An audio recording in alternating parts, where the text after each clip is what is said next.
So I realized that not too many of our people, us the Afro-Asiatics, discuss this and know about this from what I've seen.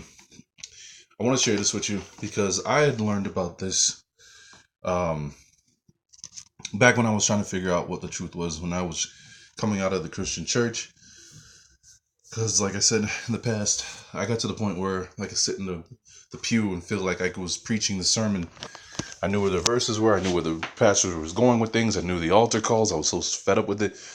So I got to the point where I just couldn't do it. It was mind numbing. And I felt like there's no way this is the end. This is what it comes to, you know. There's more to this than just altar calls and the same verses, despite the fact they know that Jesus wasn't born in December. The church still celebrates his birth with their candlelights and stuff like that, and just frustrating things.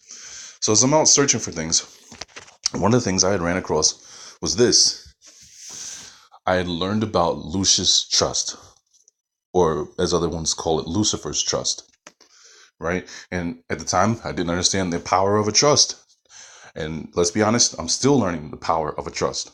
And, just from the historical perspective, that's how I piece things together. You take me back to the history of it, where it began, and I can better understand it if you go about it that way than just teach me what a trust is, right? So, but one of the things they explained was that the NIV Bible is a corrupt version of, let's just say, the King James. The NIV Bible is missing, was over 400 words. I think it said 26 verses and something like that, and like 13 chapters. But then they also explained some of the people that translated the NIV Bible. And when they mentioned the name Blavatsky, the witch there, Blavatsky, I was like, okay, now it makes sense. I'm going to leave these in the description box. You can hear it for yourself and come to your own conclusion. But I just realized when I was growing up, our dad was always like, oh, we're a King James house. Our mom and some of my younger brothers switched to the NIV because it was easier to read. That's what they said. It was easier to understand. It's not so much thou, thus, art, and things like that. But my dad always pointed out the thing he didn't like about the NIV was that, let's say, he was always into the blood, the death of Christ and the shedding of his blood, right? And he points out this verse that always bothered him, was where Jesus was on the cross, that he, in the King James, it said he shed his blood. And my father always said that's a purposeful act, right? But he said in the NIV, it says he spilt his blood, spilt being an accident, and he never liked that. Now me, I'm at the point where I don't care at all what Jesus did, because for me, everything I need is in the Old Testament.